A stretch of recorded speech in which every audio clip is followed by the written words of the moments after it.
Okay, let's begin. Let's review. The lowest level of leadership, the first level, it's where we all start, but we don't want to stay, is the position level. Number 2 is the permission level. At this level, people give us more energy because we connect and relate to them. On level number 1, people follow us because they have to. On level number 2, people follow us because they want to. Let's go to level number 3. The third level of leadership is the production level. The key word on the production level is results. At this level, people follow us because what we have done for the organization. Now, this is an amazing level to get to. I've often said that this is where a leader develops credibility. What I mean by that is, until you are successful yourself, until you produce yourself, you have no reason for people to follow you. In other words, remember the second question that followers ask leaders, can you help me? It's impossible to help others if you haven't been successful yourself. You cannot give what you do not have. So it's at level number 3 that the leader begins to gain credibility. He or she at this level have proven themselves to be a producer. That's why we call it the production level. They bring results. The company is better because of them. And the moment that you become successful yourself, the moment that you are able to produce greatly yourself, now you have the credibility to lead others. Your credibility doesn't come out of title or position. Your credibility comes in the fact that you've been successful. People want to follow someone who's been successful. Now, at this third level, the production level, there are 3 things that people that do well at this level consistently do. Number 1 is they lead by example. It's at level number 3 that example is essential for leadership. People do what people see. Stanford research says that 89% of everything that you and I know in life, we learned by visually seeing it somewhere else. We watch somebody, we observe somebody. Example is very essential for success.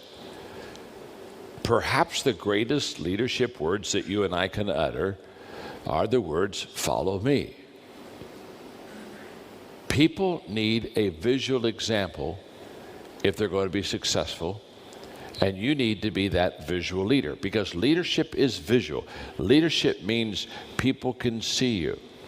And at level number 3, when you are successful and when you produce, you now have the credibility for other people. Many leaders are like travel agents. They send people where they've never been themselves. And to be a successful leader, you have to show and be the example. So, leaders at level number 3, they're a good example. Secondly, they create momentum. It's at level number 3 that momentum begins to be a part of your company, and that momentum lifts you to a higher level. I often teach that momentum is a leader's best friend. What I mean by that is that when you can produce results, that creates momentum. And momentum is what I call the great exaggerator. When you have it, everybody looks better than they really are. When you lose it, everybody looks worse than they really are. And so as a leader, when you begin to produce results, you begin to get momentum. And when you begin to get momentum, many good things happen. Example, When you have momentum, 80% of the problems are solved by momentum alone. In other words, the greatest problem solver that you have in your company is momentum. Because when things are going well, most of the problems are much easier solved than if they're not going well. Let me illustrate momentum for a second. If a train is going down the track at 55 miles an hour, if there's a 5-foot thick concrete steel reinforced wall in front of the train, that train will hit the wall, smash it, and keep on going. Now, how does that happen? Momentum. The train had momentum to smash the 5-foot thick concrete steel reinforced wall. That same train, however, without momentum, stopped dead on the tracks, not moving at all. If you put a 1-inch block in front of the driving wheels, 1 inch, that train can't even get going. It can't get started. Now, isn't it interesting? Same train. When that train has no momentum, a 1-inch problem becomes a big problem. When that train has momentum, a 5-foot thick concrete steel reinforced problem isn't a problem. You see, it's not the size of your problem that's the issue. It's the speed of your momentum. And at level number 3, leaders, when they begin to produce results, they begin to create momentum. And when they begin to create momentum, they begin to knock down those problems that they have. When you have no momentum, you have no productivity, then everything, even a 1-inch block, becomes a problem. So therefore, many times I tell people, your problem is not your problem. But the problem is you don't know the problem's not a problem. So the problem that's not a problem becomes a problem, not because it's a problem. But the problem is you didn't know the problem was a problem. So now the problem that wasn't a problem becomes a problem, and you truly have a problem. Okay? I won't repeat that. I won't repeat that. Trust me, I can't repeat that. Now, what am I saying? Very simply, momentum knocks down problems. And at level 3, a level 3 leader, all of a sudden, momentum enters and things begin to be just much better than they have been before. So at level 3, the leader's an example. The leader creates momentum. And the third thing that happens at level number 3 is you begin to attract better people to your company. And there's a reason for that. You attract better people to your company because you're a better leader. Remember when I gave the law of the lid and I shared with you, let's talk about it from, if your leadership is a 5, what's your company? Talk to me. A 4, absolutely. And it's not going to be a 6 or a 7 or 8 because you have the lid. Now, I also told you that you could grow as a leader. You could develop yourself. You could improve. You could learn. Okay, so you could go from a 5 to a 6 to a 7. Here's where I want you to catch. If I'm a level 5 leader, who do I attract to me? 4s, 3s, 2s, and 1s.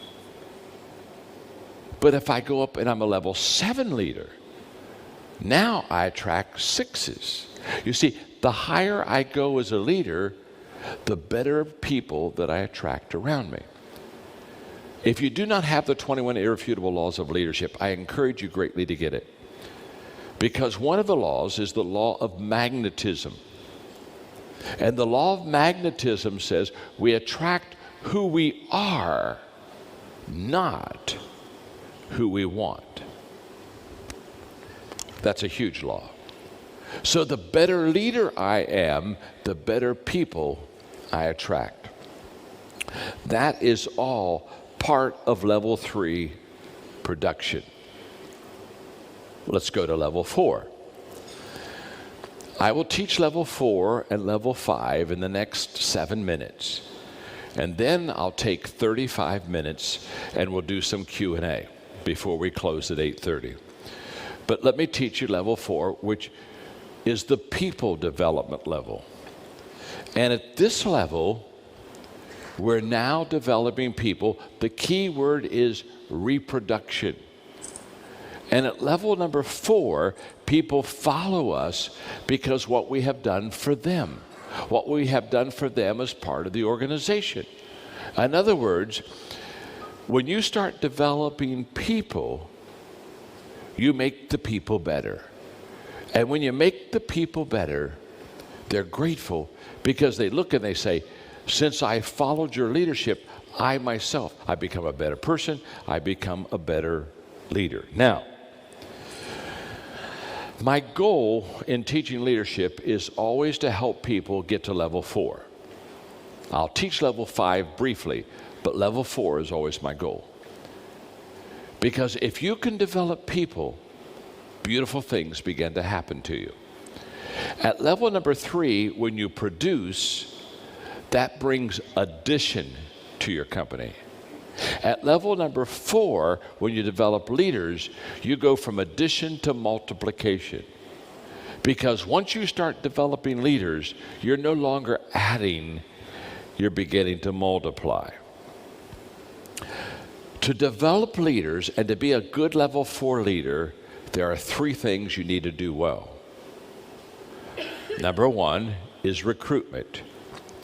Level 4 leaders recruit well. The reason they recruit well is because they understand that to develop good people, you have to recruit good people. I have a wonderful friend of mine who is a very successful coach in the States. And he said, John, I've coached good players and I've coached bad players. And I'm a better coach with good players. Well, of course he is. We're all a better coach with good players. So you're recruiting. And here's how recruitment works. In your company, just like my company, people come in and people go out. It's like a revolving door. People are coming in, people are going out, people are coming in, people are going out, people are coming in, people are going out. So the question is not, are people coming in and going out? Of course. The question is, who is coming in? And who is going out? If 7s and 8s are coming in and 2s and 3s are going out, oh, happy day. If 2s and 3s are coming in and 7 and 8s are going out, you're in trouble. So the question is not, am I gaining people, losing people, or people coming in, people going out? The question is, who's coming in and who's going out? And the key is recruiting well. And the key to recruiting well is to have a clear picture of what you're looking for. People come to me all the time and they'll say, John, I want to hire some potentially good leaders for my company. What should I do? I said, it's very simple. Do you know what a good leader looks like? Do you have a picture of a leader? So what you need to do is you need to get a picture of what a good leader looks like. When people pick me up at the airport, many times they've never seen me, they don't know me. And there are 2 kinds of people that pick me up at the airport. The first kind of person that picks me up at the airport, they have a sign with my name on it, and they just stick the sign up real high, and it says Maxwell, and they expect me to come off the plane, look up, see the sign, shake their hand, and say, you found me. Now, they really didn't find me. I found myself. All they did is put my name up there. They didn't know what I looked like. In fact, they're probably over there talking to their friend. But they got my name up, and then they're just talking away, and they wait for me to find me. And when I find me, they say, I found him. That's not the way to recruit people. There's another kind of person that comes and picks me up at the airport, and they have one of my books, okay? And at the back of my books is a picture of me, okay? Hopefully, it's one of my newer books, okay? And so they're looking at my picture, and people are coming through and they're going,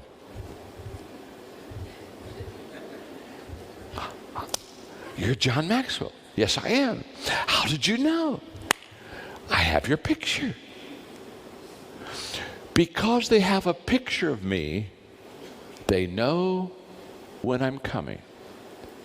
If you don't have a picture of the person you're trying to recruit, you have no idea when they pass you.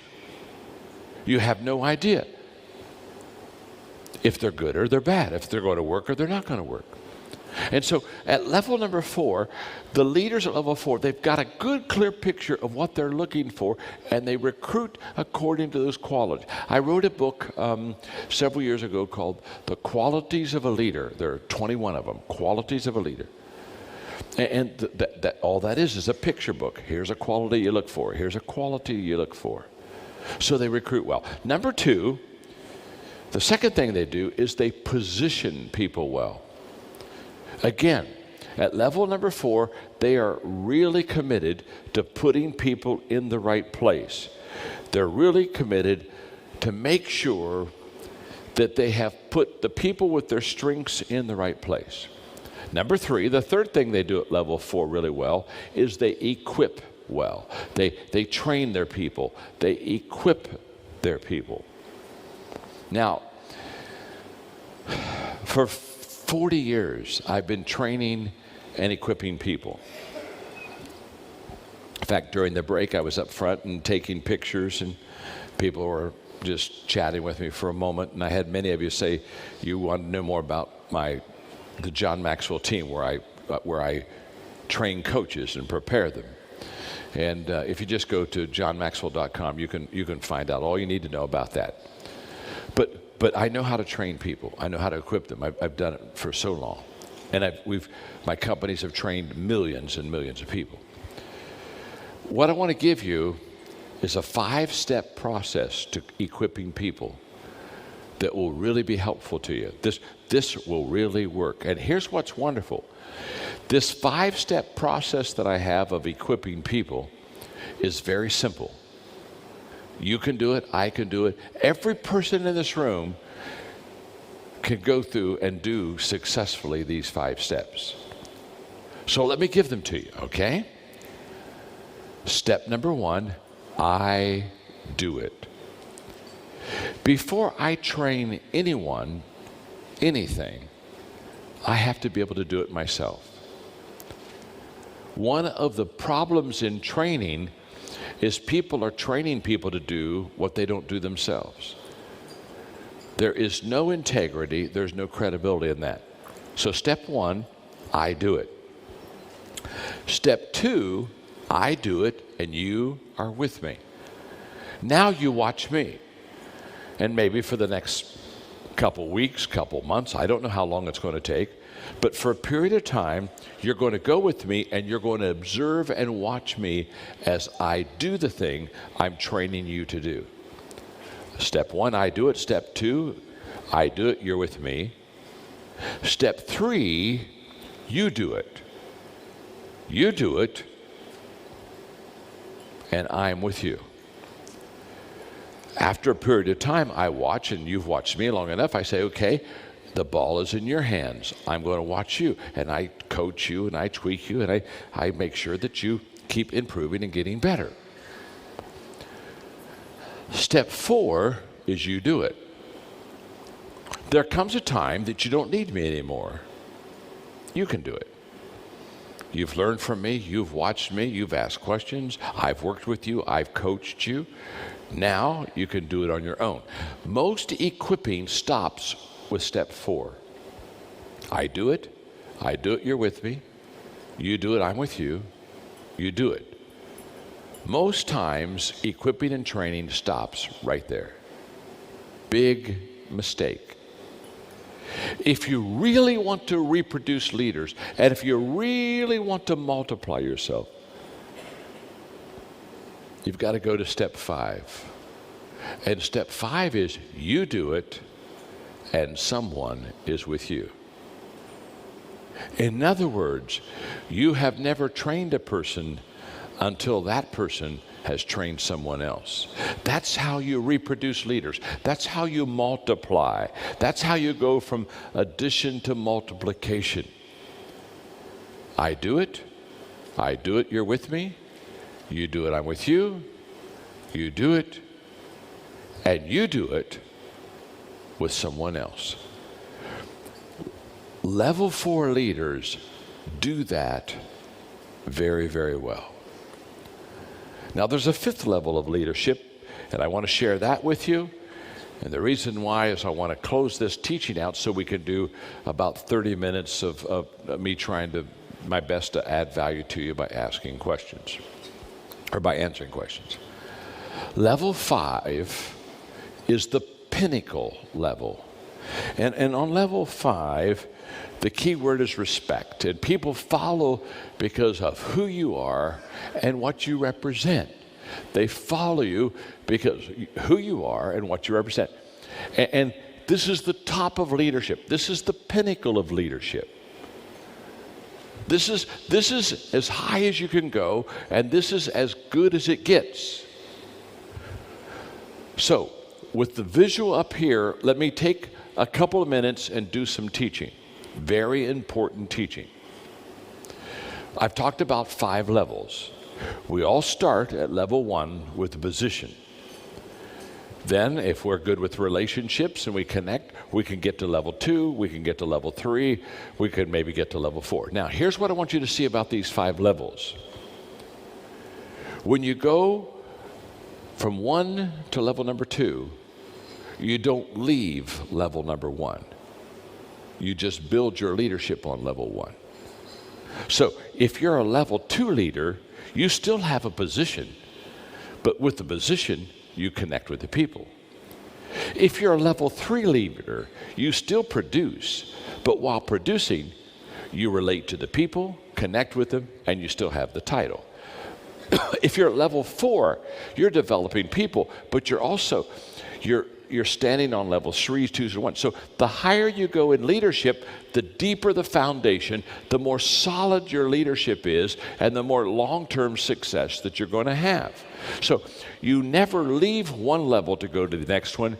You just build on the previous level. So you're now developing a foundation. Does that make sense? That's the first part I want to teach you about the 5 levels. The second thing I want to teach you about these 5 levels, because what's happening is when I said I'm going to teach the 5 levels of leadership, the whole time you've been asking yourself a question: what level am I on? What level am I on? Well, you're on different levels with different people. Let me explain.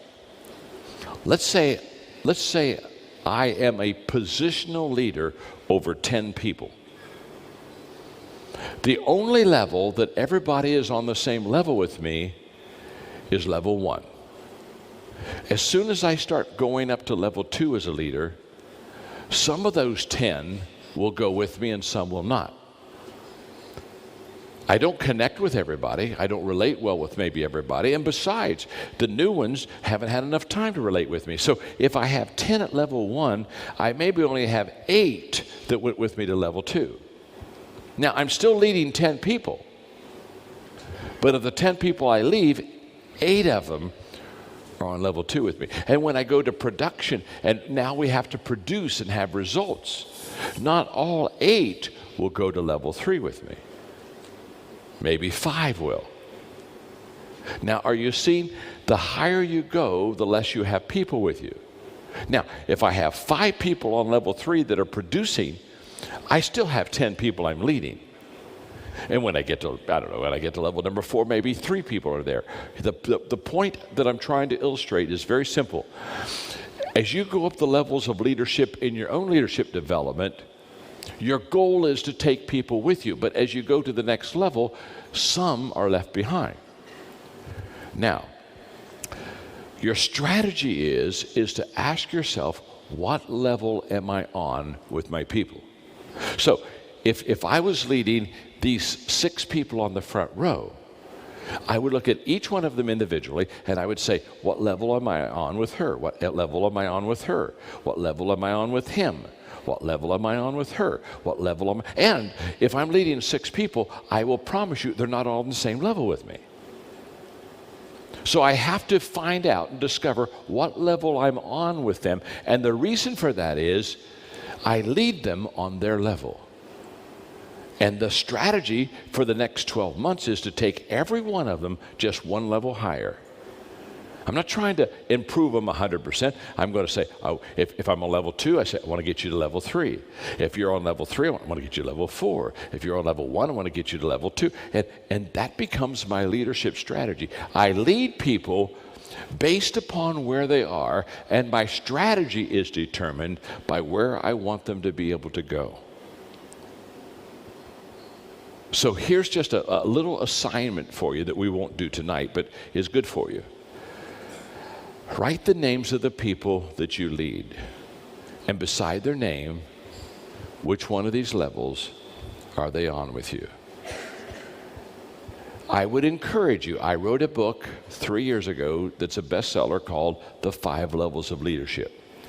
I would encourage you to get the book, because in the book, I give you a strategy how to take a person from one level to the next level, to the next level, to the next level, okay? Now that's the 5 levels of leadership. And what's beautiful is, once you understand it, you can go up the levels. Once your people are taught this, they can also go up the levels. And as you raise the people in the levels of leadership, you raise the effectiveness and you raise the leadership level of your company. And as you raise the lid of your company on leadership, then your company can grow. The growth of your company will follow the leadership lid. And when the leadership lid stops, the growth stops. When the leadership level goes, it goes. So when you can increase the leadership level of all your people by 1 number in 1 year, it becomes exciting what happens. I have 4 companies. This last year, they all finished and had the greatest year ever. Why? Because we constantly develop leaders and we constantly teach and train people how to lead. And as they get better, the company gets better, okay? Now, that's the 5 levels of leadership. Did you learn something? Huh? Okay, good. That's it. Now, what I'm going to do is I'm going to ask my friend to come up with me, and we're going to do, he's going to ask some questions, correct? And I'm going to give some answers. So there may be a chair that they're bringing up. Are you going to come up here with me? Or be there? Okay, you'll be at the podium? Okay. Please give him a hand, would you? Give him applause. Thank you. Okay. Thank you. First of all, it is an honor to be sharing the stage with the John Maxwell, one of the most inspirational speakers and motivators for millions of individuals striving to push forward in the leadership community. For today's Q&A, I have categorized a series of questions, some of which come from undergraduate students in our linguistics program at Kuwait University. We will commence with a few general questions and narrow our scope to more specific questions related to John's work on the 5 levels of leadership. So I'll start off with a warm-up question, a general question, and it goes like this. The 5 levels of leadership serves as a successful theoretical model. However, one often asks whether a theory has applied value. John, would you consider providing a concrete example of one small startup company transforming gradually under the guidance of your leadership model? Oh, I could give tens of thousands. Okay. My coaching company, for example, we have about close to 6,000 coaches. We just started 3 years ago. Hundreds of those people, first thing we do is teach them the 5 levels of leadership. And we help them identify where they are. I mean, we have teaching for the corporate companies on this. We also have personal teaching on this. We find out what level they're on, and we help them begin to develop themselves as leaders. And so many of those people started with nothing. They were entrepreneurs, but they wanted to be a coach. They wanted to start a consulting firm. Hundreds of them today not only have consulting firms, but make very good financial living because they've learned the 5 levels, and they not only learned it themselves, but they teach it to their people. Large companies, Delta Airlines, Microsoft. I've taught the 5 levels to these companies, and Ed Bastian, who's the president and will be the CEO of Delta, said that without question that one of the key turnarounds in their company was the fact that they developed a leadership culture and they learned it off the 5 levels. Okay, thank you. The second question that we'd like to ask is, how can one push introverts with the loudest minds to take their first steps towards leadership? I think you're asking, how can an introvert become a better leader? Mm-hmm. Or how can we actually push introverts that have a lot to offer to take on the leadership role? Well, the word push bothers me. Okay. I would like to maybe use the word encourage or help leaders that are maybe naturally quiet. You see, I don't think, most of the time, I don't think leadership is a temperament. I think that leadership is a skill. And I know many quiet leaders that are very gifted and do very well. And so I don't. When I think of it in the United States of America, probably the greatest, I don't know, one of the 3 greatest leaders for sure would be Abraham Lincoln. And he was a very quiet person. And so you lead by example, and you lead by decisions, and you lead by influence more than you lead by temperament, okay? Okay. That's okay, he's gonna stand there. Thank you. How are you? Okay. All right. Will leadership skills be as important in the more technological future, where most jobs are done by machines as they are today? Are you asking, can you lead with technology? No. Will leadership skills be as necessary in the near future as a result of technology taking over most jobs? No, leadership will never be outdated because everything rises and falls on it. So regardless of whether we have a lot of technology or not, somebody needs to influence and lead those people to do better, do more, be better, be more. That's always the role of leadership. I think the challenge is with technology is so many times people are spread out more geographically, where they're not all in the same room, under the same roof, with the same location. So I think there becomes a leadership challenge to still connect with those people, which you still can through technology, which we do, but you still have to influence them. You still have to lead them, and you still have to give them direction, show them the way, and help them to stretch and be better than they are presently. Excuse me. Leaders bring the best out of people. And in a technology age, even though they're scattered geographically, for example, I do leadership calls every month with 2,000 leaders in Japan. The last day of every month from 6 a.m. to 8, or from 6 to 8 a.m., 2 hours, I'm talking to 2,000 leaders in Shanghai and Beijing and other, and teaching them leadership. Well, technology even allows that to happen. And through simulcast, we teach literally millions of people through that technology. And yes, you can even be more effective, I think, because of it. Okay. A couple specific questions with respect to your leadership paradigm. Level 2 of leadership is gaining the likability status. Is that correct? Likability? The likability status, okay? Within Kuwaiti society, such relationships tend to corrupt the system. For example, employees leaving early or taking too many breaks. Likability in the Arab world is sometimes viewed as a sign of weakness.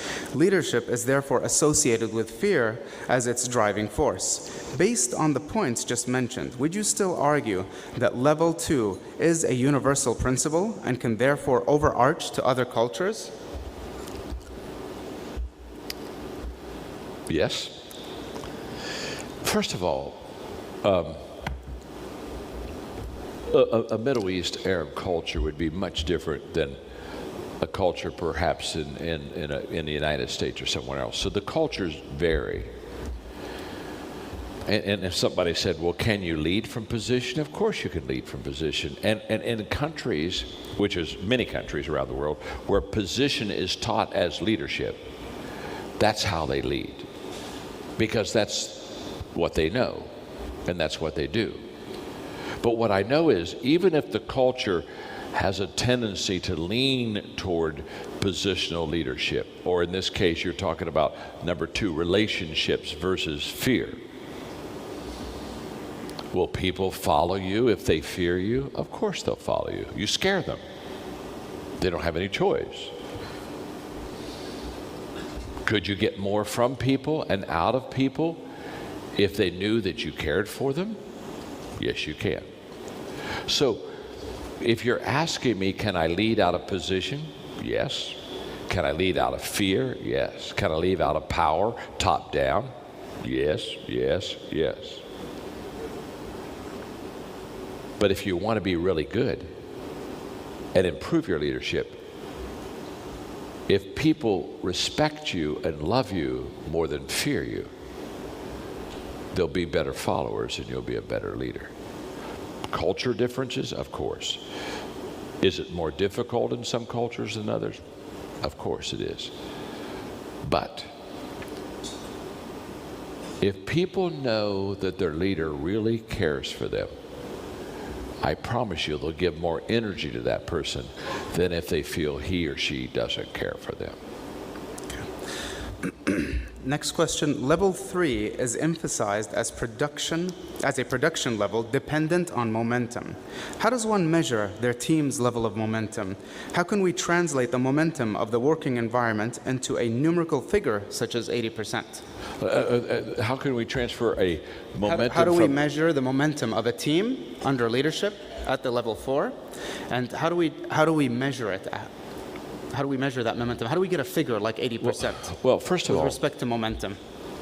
Leaders, one of the values they bring to people is that they create momentum. There are momentum takers.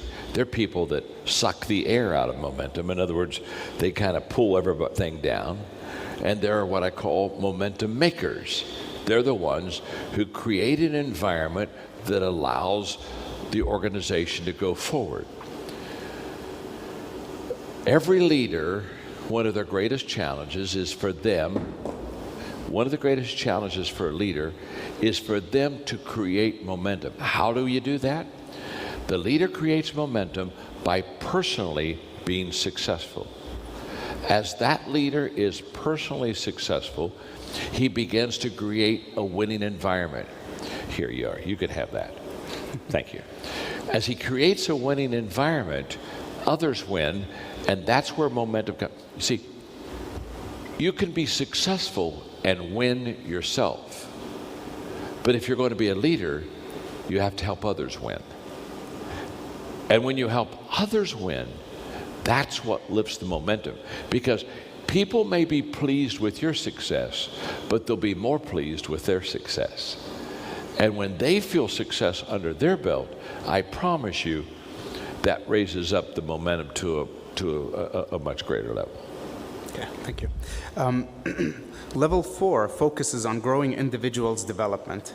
How does one develop an employee whose sole responsibility is an automated process? So let's take, for example, something along the lines of responding to a buzzer to flip a burger at Chick-fil-A.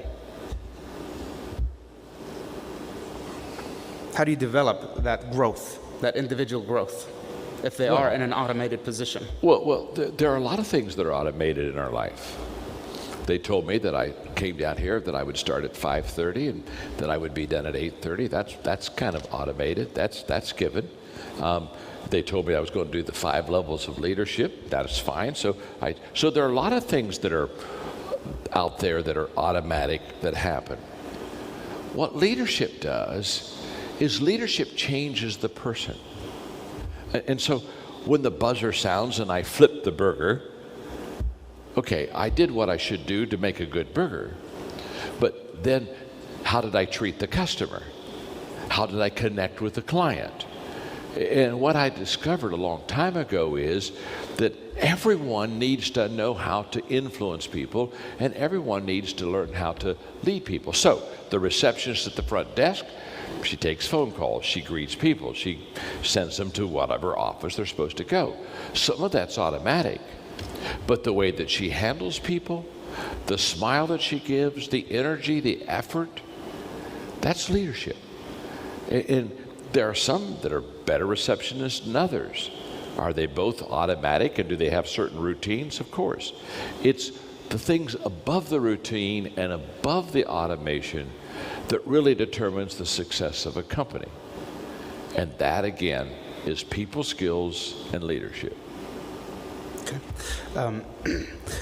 As an expert on leadership, what would you predict the future holds for young women in a developing, patriarchal country like Kuwait, who are rapidly becoming the front of this new generation of professionals and thinkers? My name is John, and I'm your friend. First of all, you're asking my opinion, so I gave you my opinion. You don't have to listen to it or agree with it. I'm okay. I'm very secure. I think women have wonderful leadership skills. And some of the best leaders I've ever known are women. Now, in a culture that either doesn't want it, allow it, or accept it, it becomes very difficult for women. Or you could flip it. If it would be a matriarchal culture, it would be hard for a man to be a leader if there was a bias against having the other sex lead. History shows me that both men and women can be good leaders, very good leaders. That it's a skill that you have to develop more than it's not a gender. So when I see women who want to lead, my hope is for them to have the opportunity. And when they have the opportunity, I think that they have potential to do very well. So it's personal. I don't think that men are better leaders than women at all. I think that if a culture lets the men lead and the women not lead, then men are going to be better leaders because they're the only leaders. Just as if the culture said only women could lead and men couldn't lead, and I'd say women are better leaders than men, not because they are better leaders, but because they just have a better chance or a better opportunity. What I would hope is that everybody gets an opportunity. It's my personal opinion, and again, it's just personal. Remember, my name's John. I'm your friend. It's my personal opinion that everyone ought to have an opportunity to develop their gifts that they've been given by God. And so if someone has a leadership gift, male or female, I would hope that they would begin to have that opportunity to develop that gift.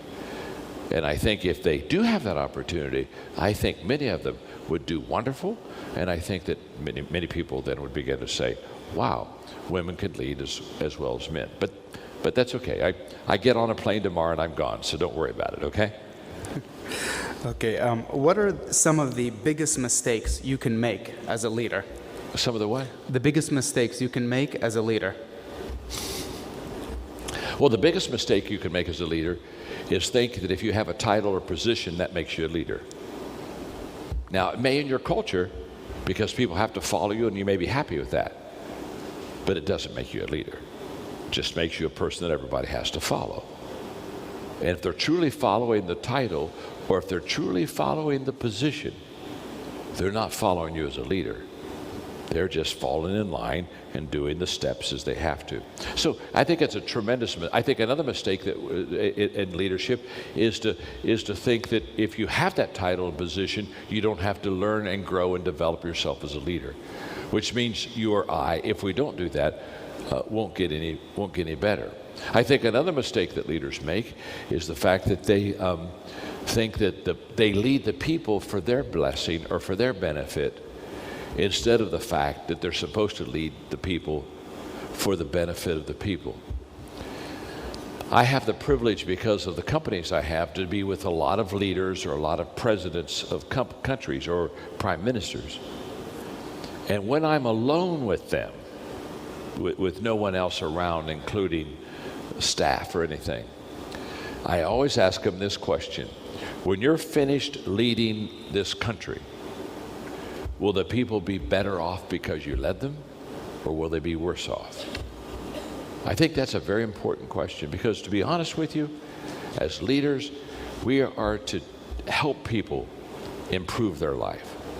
And the best way to help people improve their life is to truly value people. So the biggest mistake I think that is made by leaders is I think that leaders many times value their power or their authority more than they value the people that they lead.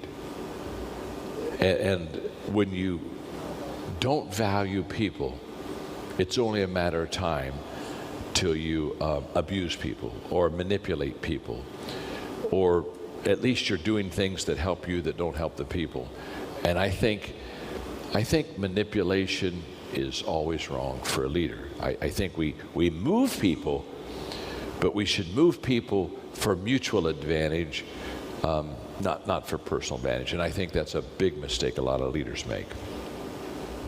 Okay, a final question, and this one will be more of a personal question. Okay? Okay. We all have a framework of thought based on the variable experiences we've been exposed to. The breadth of our scope is a product of such experiences, which in turn defines us. John, what defines you? What defines me as a person or a leader? As a result of your experiences. How do you define yourself as a result of the experiences you've had throughout your life?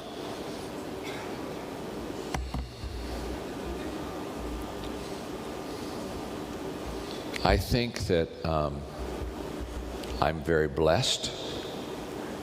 I think I've been given gifts and talents that really allow me to be a very effective leader. And I think that I'm responsible to maximize those gifts to help people.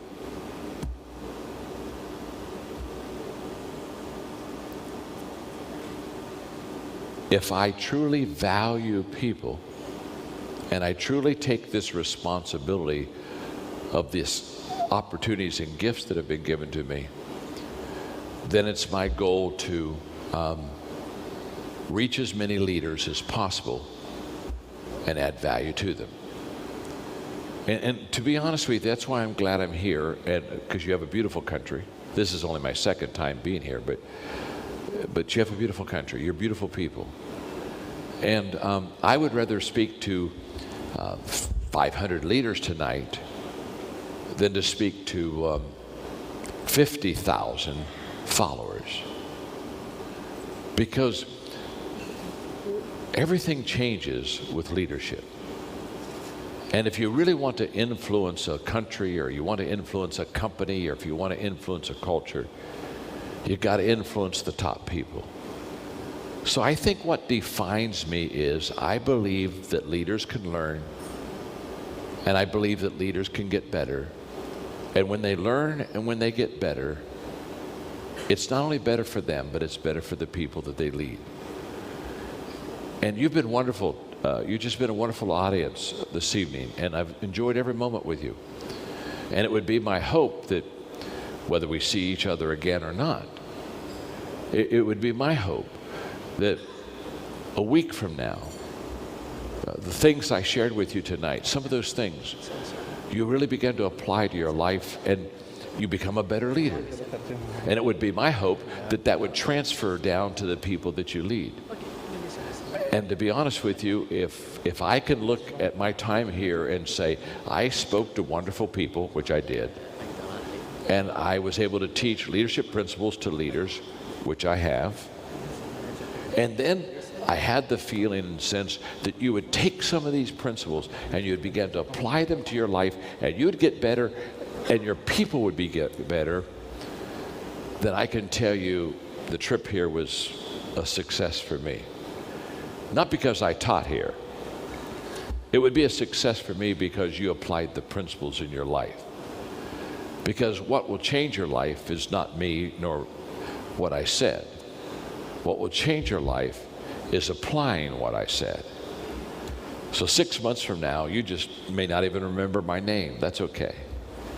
If you're better because of our night, and if you grew because of our night together, and if you are going to apply this to your business that's going to help you be more successful because of our night together, then you don't have to remember my name. I'm still happy because I helped you. Because that's why I came to Kuwait. I came to add value to leaders who in turn will multiply value to others. And that's who I am, and that's why I came. Thank you very much. Thank you.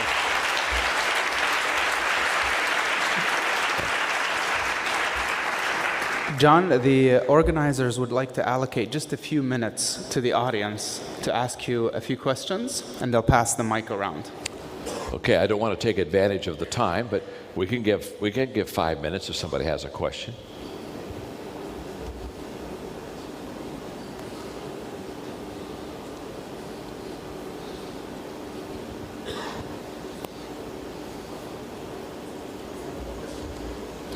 Well, he's coming with the microphone, okay?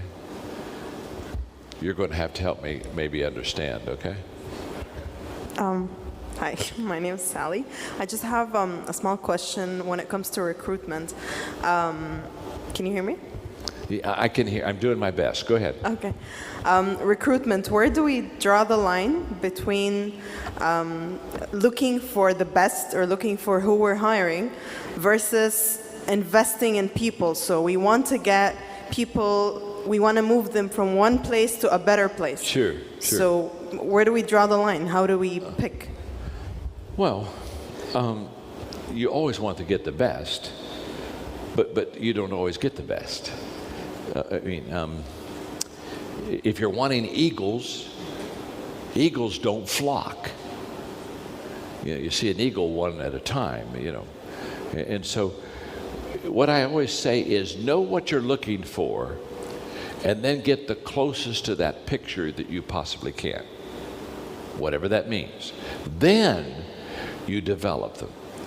So if I find you and you're a 6, you're already above average. It's easier to take you to a 7 or an 8 if you're a 6 than if you're a 3. Are you with me? So it's not either or. Look for the best, have a clear picture, and then when you recruit them, then you take them from where they are and you train them.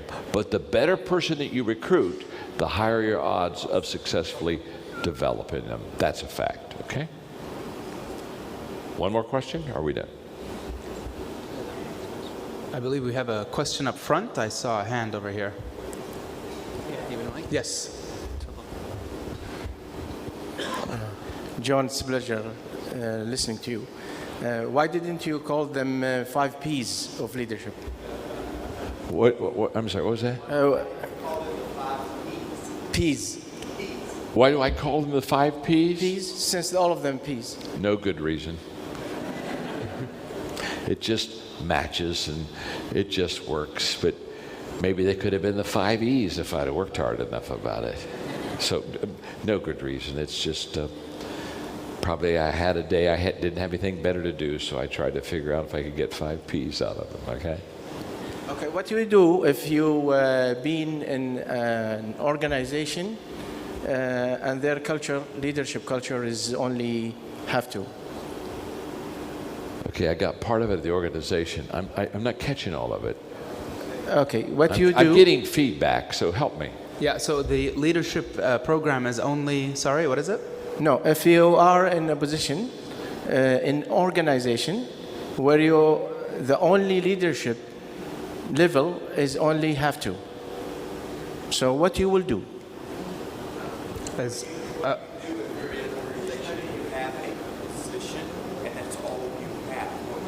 Okay, if you're in an organization and all you have is a position, what do? Yeah, Go to level 2. you can't.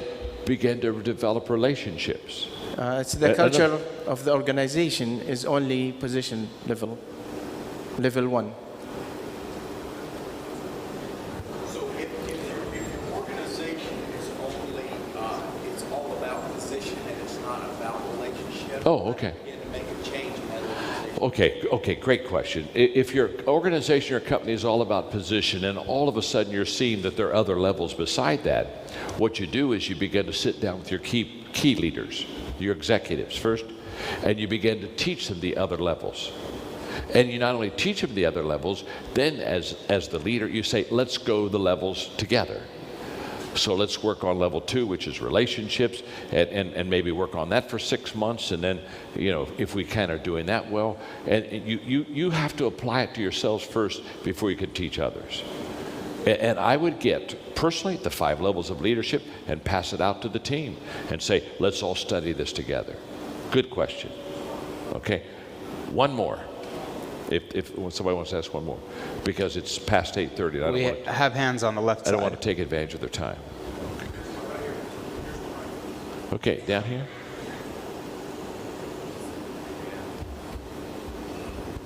Hi, John. How are you? Fine. What would be one main advice you would give to small business owners with regards to leadership that could turn around their business or take their business to the next level? One advice.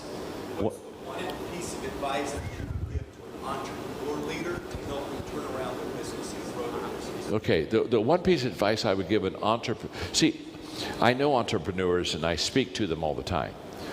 And entrepreneurs thrive on the idea, the vision, and the challenge. It's part of their DNA.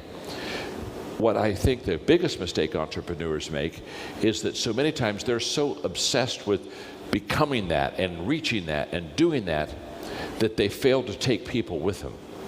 So they start their journey and maybe they take a handful, but they don't continually train and develop their people. They're activists, and because they're activists, they just kind of want to jump in and go.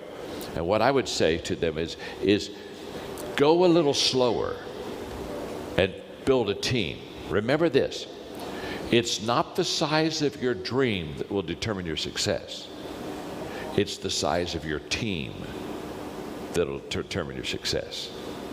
If you have a big dream and a bad team, you'll never reach that dream. If you have an average dream but an above average team, you'll go past your dream. You will go to the level of your team, not to the level of your dream. And entrepreneurs often think that the dream will get them there. The dream is free, but the journey isn't. You pay a price for that journey. And the price that you pay is developing and training other people. Good question. Thank you very much. Hope you enjoyed it. Thank you. Thanks a lot. Thank you. Thank you very much. Yeah, thank you.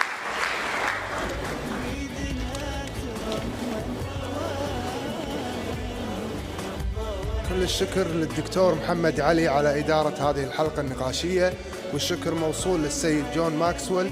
نشوفكم إن شاء الله باكر الساعة 5:30 في حلقات نقاشية مميزة. يعطيكم العافية.